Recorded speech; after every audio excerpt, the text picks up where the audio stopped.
Happy Onam. നമ്മളെ ഓണത്തിൻ്റെ സാധനം മേടിക്കാനായിട്ട് ലുലുവിലോട്ട് പോവുക. ഒരു 8 മണി കഴിഞ്ഞ് കേട്ടോ. ഇത്തവണത്തെ ഓണത്തിന് നമ്മൾ മാത്രമേ ഉള്ളൂ. ഫസ്റ്റ് ടൈമായിട്ടോ ഇങ്ങനൊരു ഓണം. എല്ലാവരുടെയും ഓണമൊക്കെ എവിടെവരായി.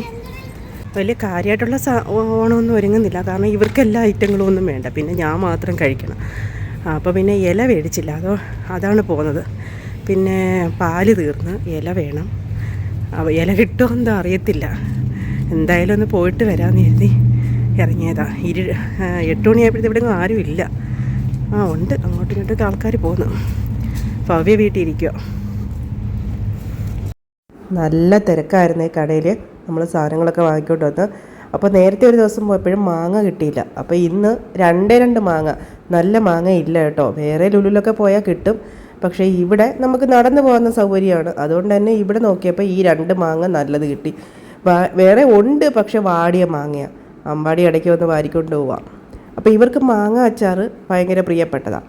അങ്ങനെ നമ്മൾ മാങ്ങ അച്ചാറിടാനായിട്ട് ഞാൻ രാത്രി തന്നെ അരിഞ്ഞു വെച്ചു. ഉപ്പ് ഇട്ടങ്ങ് വെക്കുക. രാവിലെ എടുത്തിടാമെന്ന് കരുതി. ഉപ്പിട്ട് മിക്സ് ചെയ്ത് വെച്ചാൽ മതിയല്ലോ. ഇനിയിപ്പോൾ നമ്മൾ ഇഡലിക്ക് കുറച്ച് അരച്ച് വെക്കുക. ഇഡലി സാമ്പാറാണല്ലോ നമ്മുടെ തിരുവോണത്തിൻ്റെ അന്ന് മിക്ക വീടുകളിലും. കാരണം ഇഡലി ഉണ്ടാക്കാൻ എളുപ്പമുണ്ട്, സാമ്പാർ നമ്മൾ ചോറിന് വേണ്ടി വെക്കുകയും ചെയ്യും. അപ്പോൾ പിന്നെ അത് കഴിഞ്ഞ് കുറച്ച് തേച്ചൊക്കെ മെഴുക്കാനുണ്ടായിരുന്നു. പിന്നെ തറയും കൂടെ ഒന്ന് തുടയ്ക്കാനുണ്ടായിരുന്നു. എപ്പോൾ തുടച്ചാലും വീണ്ടും അഴുക്കാക്കി ഇടും. കാരണം എന്ന് വെച്ചാൽ ഇവിടെ അവധി ഉണ്ടായിരുന്ന സ്കൂളിലൊക്കെ.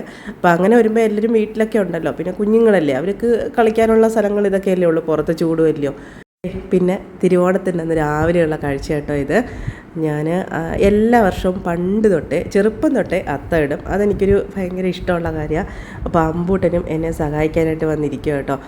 നാട്ടിൽ ആയിരുന്ന സമയത്ത് 1-ാമത്തെ ദിവസം തൊട്ട് 10 ദിവസം വരെ അത്തം ഇടും. അത് രാവിലെ ചാണകമൊക്കെ മെഴുകിയിട്ട് പൂവൊക്കെ പിച്ചിക്കൊണ്ട് വന്ന് അത്തമൊക്കെ ഇടും. ഇവിടെ പിന്നെ നമ്മൾ പൂവൊക്കെ വാങ്ങുമല്ലേ. അങ്ങനെ ഞാൻ കുറച്ച് പൂവൊക്കെ വാങ്ങിയുള്ളൂ. ഇവിടെ ലുലുവിൽ പൂക്കളൊന്നും വലുതായിട്ടില്ലായിരുന്നു.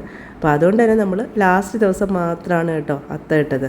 പിന്നെ ഇവിടെ എങ്ങും പോയി പൂ വിൽച്ചാനും ഒന്നുമില്ല, ചൂടും കൂടെ ആണല്ലോ. അതുകൊണ്ട് പോയില്ല. അല്ലായിരുന്നെങ്കിൽ ചിലപ്പോൾ പോയി പൂവൊക്കെ പിച്ചിട്ടുണ്ട് നേരത്തെയൊക്കെ. അപ്പോൾ പിന്നെ കാപ്പി, ഇഡലി, സാമ്പാർ, പിന്നെ കുറച്ച് കായ മേടിച്ച് അതൊന്ന് വറുത്തെടുത്തായിരുന്നു. പിന്നെ നമ്മുടെ ഊണിൻ്റെ പരിപാടിയാണ് ഈ കാണുന്നത്. എല്ലാം കൂടെ ഓടിച്ചൊന്ന് കാണിക്കുന്നതേ ഉള്ളൂ കേട്ടോ. വിശാലമായ വീഡിയോ എടുക്കാനൊന്നുള്ള നേരം കിട്ടിയില്ല.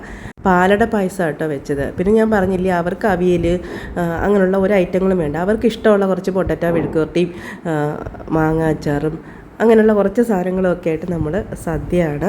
അപ്പോൾ നിങ്ങളുടെ ഓണമൊക്കെ എങ്ങനെ ഉണ്ടായിരുന്നു? നന്നായിട്ടൊക്കെ ആഘോഷിച്ചോ? നമ്മളിതാ ഇങ്ങനെയൊക്കെ അങ്ങ് ആഘോഷിച്ച് ഓണം അവസാനിച്ചു. ഇനിയിപ്പോൾ അടുത്ത വിശേഷമായിട്ട് അടുത്ത വീഡിയോയിൽ കാണാം. ബൈ.